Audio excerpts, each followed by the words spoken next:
केउ राज्य सबुठारु कला अधिक दान आगरु हुए तो देखी नथिबे एमिति दान मंदिर को दान देबारे करिसंती रेकर्ड दान रे पहुंचिलाणी हजार हजार कोटी 22 तारिख रे राम मंदिर प्रतिष्ठा उत्सव हेबाकू जाउथिया बेले दिन जेते पाखी पाखी आसुछि लोकंको मन रे सेते उत्साह भरी रहिछि। एमिति कि किछि लोक निज खुशी रे भगवान रामंको मंदिर को खोला हाथ रे एमिति दान करिसंती जहाँकि सेही राज्य एबे प्रथम स्थान रे रहिछि।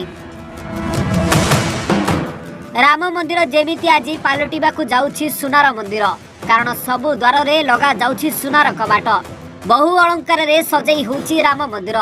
एथुरु जानि पारुथिबे रामंक भक्त आउ देशर लोकमानकर प्रेम आउ दान रे एही मंदिर जेमिति सुनारे चमकी उठिबो।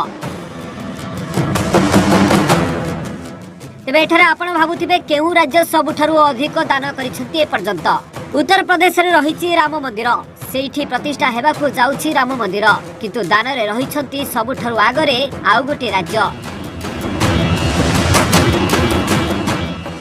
आज्ञा गुजरात लोके जे भली भावे दान करिसंती सबु राज्य ठारू सेमाने आगरे रहिसंती हस्तखोला दान करिसंती गुजरात लोके एमिति कि किछि लोक निजे एमिति दान करिसंती जहाँकि रेकर्ड करिसंती सबुठारु अधिका दान करिसंती। तबे एनै सूचना दिया जायछि राम मंदिर ट्रस्ट पक्षरु। तबे एठारे कहि रखिबाकू चाहिबु सबु राज्य अपेक्षा राम मंदिर को अधिक दान देबारे आगरे रहिछि गुजरात जेउठारु आसीछि कोटी कोटी टंकार दान।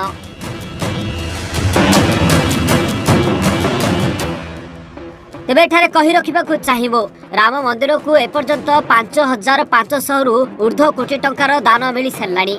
मंदिर निर्माण पाई देश विदेशरू श्रद्धालु माने हृदय खोली दान करुछंती वर्तमान सुधा 5500 कोटी रु ऊर्ध्व टंका दान मिली गलाणी।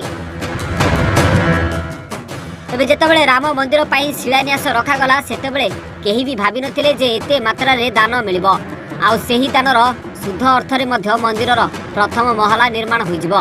तबे श्रीराम जन्मभूमि तीर्थक्षेत्र ट्रस्ट पक्षरु एभली किछि सूचना दिया जायछि।